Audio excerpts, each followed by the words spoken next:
Eagle Hills-თან დაკავშირებით გითხავთ, პრემიერ-მინისტრმა ისაუბრა გუშინ რომელმაც დაიწყო ეს კამპანია ახლა თუმცა ასევე მან თქვა რომ ლელო უცხოელმა დამფინანსებება დაუკვეთეს ეს ყველაფერი და რომ აეტეხათ ეს ამბავი და შემდეგ გვერდზე მოისროლეს ლელო. იყო თუ არა რეალურად Eagle Hills-ის საინვესტიციო პროექტის ნამდვილად დაწყებული კამპანია მართლაც ხელოვნური თქვენ შეფასება რა იქნება გვერდზე მოისროლეს? ხო, ცხადია რომ აღნიშნული ინვესტიციის წინააღმდეგ მიმდინარეობდა და ახლაც მიმდინარეობს ფოტოშორის დაგეგმილი კამპანია, რომ თითქოს ეს არის სუდი, ქვეყნისთვის დამანგრეველი, უამრავი პრობლემების მომდანი და ასე შემდეგ. თუმცა არანაირი არგუმენტი არ არსებობს, ვერ ვისმენთ ვერაფერს, თუ რატომ არის სუდი აღნიშნული ინვესტიცია, რა პრობლემებს შეუქმნის ქვეყანას. უბრალოდ ზეპირი საუბრები, არანაირი კონკრეტიკა. ცხადია, როდესაც ქვეყანაში ამ ტიპის ინვესტიციები შემოდის, ქვეყნის ეკონომიკურ განვითარებას ხელშეუწყობს ახალი სამუშაო ადგილების შექმნას, ხელშეუწყობს ბიზნეს გარემოს გაჯანსაღებას, ხელშეუწყობს ადგილობრივი კომპანიების, ქართული კომპანიების გაძლიერებას და რა თქმა უნდა, ქვეყნის იმიჯისთვის, როდესაც ამ მასშტაბის მსოფლიოში ერთ-ერთი უძლიერესი კომპანია შედის ქვეყანაში, ეს ძალიან დიდი რეკლამაა და ძალიან ბევრი რამის მთქმელია, იმიტომ რომ ამ ტიპის და ამ სიდიდის კომპანიები ყველა ქვეყანაში არ შედიან. აქ შემოდიან იმიტომ რომ ბიზნეს გარემო არის ჯანსაღი, გადასახადები არის დაბალი, ხელისუფლება მთავრობა სწრაფად იღებს გადაწყვეტილებებს და ბევრი კომპონენტია.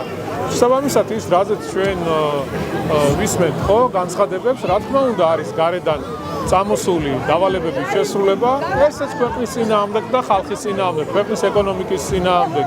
ყველაფერი ცხადი და ნათელია. ახლა პრემიერ-მინისტრის ნატოს ხიაყარის პოლიტიკას, რასაც უწოდებ, ეს სინამდვილეში იყო ორპირიქარის პოლიტიკა, რომელსაც მოყვა ორი ქვეყანა, სამჯერ ერთხელ საქართველო, ორჯერ უკრაინა. თქვენ როგორ აფასებთ მის ამ განცხადებას? დღევანდელი გადმოსახედიდან კიდევ უფრო ცხადია ყველაფერი, ხო?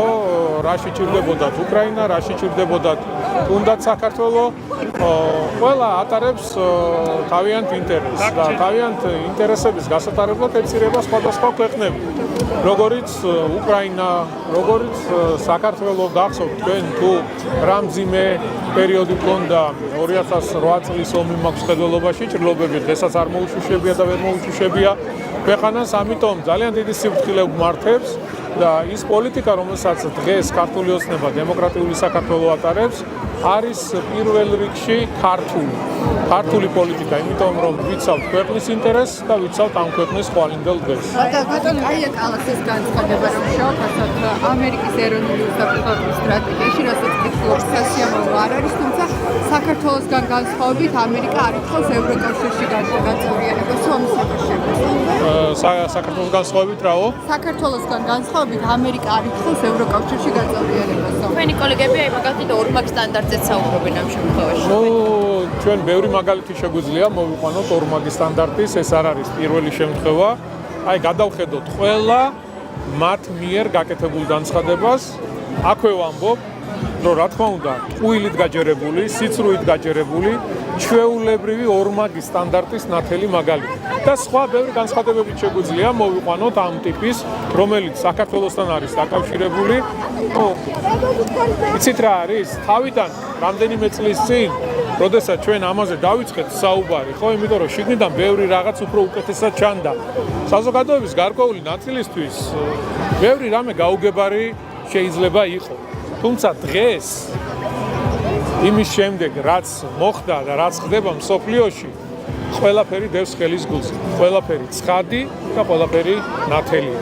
ჩვენ არავის არ უნდა მოусმინოთ ის რომ რაღაც განცხადებები კეთდება, ვითომ მეგობრული, ვითომ ჩვენზე ზრუნავენ, არავინ არ იკლავს თავს ქართველ ხალხზე და ჩვენს ქვეყანაზე. ყველა გამოდის თავის ინტერესებიდან გამომდინარე. შესაბამისად, ჩვენ გონიერი ხალხი ვართ, უდიდესი ისტორიის მქონე ხალხი ვართ, უდიდესი კულტურის მქონე ხალხი ვართ. ძალიან ბევრი სირთულეები გვაქვს ნანახი, გამოვლილი. ამიტომ დღეს შეცდომები არ უნდა დაუშვათ. ცივი გონებით უნდა ვიმოქმედოთ ქვეყნის ინტერესებიდან გამომდინარე. საქართველოს შესახებ დასკვნა იყო, სადაც საუბარი არის, რომ საქართველოს ხელისუფლებამ უნდა შეწყვიტოს ისეთი განცხადებები, რომელიც ეწინააღმდეგება ევროკავშირის პოზიციებს, ასევე კანონების გაუქმებასთან დაკავშირებით არის საუბარი და დაკავებულების რა განცხადებები უნდა შეწყვიტოს? დღეს საქართველოს ხელისუფლება, ჩვენი ქვეყანა არის თავდაცვის რეჟიმში. ჩვენ როდესაც ვისმენთ სრულ განცხადებებს, თავდასხმებს, აბა როგორ გონიათ, რომ ისა რა ქვია, ჩვენ ჩუმად უნდა ვიყოთ და ხალხს არ უნდა ველაპარაკოთ სიმართლე? პირიქით, ხალხმა უნდა გაიგოს სიმართლე. თუ ასეთი მართლები არიან, რატო ეწინააღმდეგებიან მაშინ გამჭვირვალობის კანონს? გამჭვირვალობა როდის გახდა ცუდი? ყოველთვის გვეუბნებოდნენ, გამჭვირვალობა მნიშვნელოვანი იყო და მას შემდეგ რაც ჩვენ გადავწყვიტეთ, რომ გაკონტროლებული იყო უცხოეთიდან შემოსული თანხები, რომლებიც ამ გაზულუქებულ არასამთავრობო ორგანიზაციებში მიდიოდა და გვეუბნებოდნენ, რომ თითქოს კეთილ პროექტებს ხმარდებოდა და კეთილ საქმეებს და რეალურად ქართულ პოლიტიკაში ისხმებოდა თანხა, ქართველების დაპირისპირებაში მიდიოდა თანხა, პოლარიზაციის გაღრმავებაში, ექსტრემიზმის სახალისებაში, ძალადობრივი ჯგუფების სახალისებაში. როდესაც დავიწყეთ ამ ყველაფრის აღკვეთა და ვამბობთ, რომ გამჭვირვალე უნდა იყოს ყველაფერი, თურმე ამის შემდეგ გამომდგარა გამჭვირვალობა ცუდი და როგორ შეიძლება თურმე საქართველოს ხელისუფლებამ ისაუბროს გამჭვირვალობაზე. ეს არის სამწუხარო რეალობა. დღეს ხედავთ ევროპული ბიუროკრატია რა მდგომარეობაშია. განადგურებული, გაუბედურებული, რეპუტაცია დაკარგული. ყველანაირად აიბრძე. თუ კი შეიძლება სადღაც ფსკერზე დახვიდეთ, აი იქ არის დღეს ევროპული ბიუროკრატია. დაკავებულების გათავისუფლებაზე არის საუბარი, თუმცა უსაფუძვლო დაკავებულები ვინ არიან კონკრეტულად არასახელებენ. ვერც დაასახელებენ. ხო, ვერც დაასახელებენ. როგორ შეიძლება დაასახელონ? ხო, ან პოლიტიკურად, ან უსაფუძვლო დაკავებული ადამიანები არ არსებობს. კონკრეტული ადამიანები, ვინც დღეს ისჯის, იხდის სასჯელს, ან ვისი საქმეები წარმოებაშია და მიმდინარეობს გამოძიება, ეს ხო შემთხვევით არ არის. კონკრეტული ფაქტები არსებობს, სადაც ამ ადამიანებს დანაშაულია. არც მე, არც თანამგუნდელებს არავის არ გვიხარია ვიღაცის დაკავება, დაჭერა, მაგრამ შენ როდესაც ჩადიხარ დანაშაულს, როდესაც შენი ქმედებით გინდა სახელმწიფო გადატრიალება, ხალხის დაპირისპირება, რევოლუცია, ჩვენ სახელმწიფო ვართ, ძლიერი ინსტიტუციები და რა თქმა უნდა ამას ყოველთვის მოყვება შესაბამისი რეაგირება. ასევე ამ დასკვნაში საუბარია სანქციების შესახებაც, რომ გამოთქვამენ მოლოდინს, რომ სულ თვალფედრაში იქნება საქართველო და გააძლიერებს კიდევ უფრო ძალისხმევას. სანქციებთან დაკავშირებით რუსეთის წინააღმდეგ, აი მათთან განცხადებას. ხო, ნუ ეს სანქციებიც ახლა გადაღებული სანქციები, არავის არ ეშინია ამ სანქციებს, ხო? არა, მე ვგულისხმობ რუსეთთან მიმართებაში ევროკავშირის საქართველოს სანქციები. და ჩვენ რა სანქციები უნდა დაუწესოთ?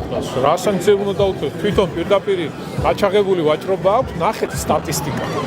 გადახედეთ წლების განმავლობაში, აი ეს კონკრეტული ქვეყნები და მათი წარმომადგენლები დღეს რო გამოდიან და ჩვენ მოგვიწოდებენ, რომ ჩვენ თურმე სანქციები უნდა დაუწესოთ რუსეთს და ნუ ეხა სულელი ხო არავინ არა ვართ აქ. რომ ესე იგი ჩვენ თუ სანქციებს დაუწესებთ რუსეთის ეკონომიკას დავანგრევთ. წარმოუდგენელი სულელი. ხო, ამით დავანგრევთ საკუთარ ქვეყანას, საკუთარ ეკონომიკას, დავაზიანებთ ქართველ ხალხს, დავაზიანებთ შრომელ ადამიანებს და რატო უნდა გავაკეთოთ ისეთი რაღაცა, რომელიც საკუთარი ხალხისთვის, საკუთარი ქვეყნისთვის დამაზიანებელია და ამ დროს თვითონ თავიანთი ქვეყნები დღესაც აგრძელებენ ვაჭრობას და შეგეძლიათ ნახოთ სტატისტიკა რა თანხებზია და რა ეკონომიკური ბრუნვებია. წარმოუდგენელია. ერთი კითხვა. ფულის გათეთრების აღკვეთის ინდექსით საქართველოს პოზიცია 27 ადგილით გაუმჯობესდა და უსწრებს ნატოს და ევროკავშირის ქვეყანას ამისრებს. რას ამბობს? ნახეთ, ყველა თვალსაზრისით საქართველო მიდის წინ. ჩვენ გვაქვს წინ გადადგმული ნაბიჯები, რეფორმები გრძელდება. ხო, ეხა პრობლემები ყველგან არის, ხო? ყველა ქვეყანაში. მაგრამ ყველაზე მთავარი და მნიშვნელოვანი არის ის, რომ ქვეყანა არის რეფორმების თვალსაზრისით მოწინავე, განხორციელებული პროექტების თვალსაზრისით მოწინავე, ეკონომიკური განვითარების თვალსაზრისით გვაქვს მშვიდობა და რა თქმა უნდა ჩვენ როდესაც ხედავთ ყველა საერთაშორისო ორგანიზაციის მიერ გამოქვეყნებულ კვლევებს საქართველოსთან მიმართებით, იქაც ჩანს, რომ ქვეყანა წინ მიდის და არის მოწინავე.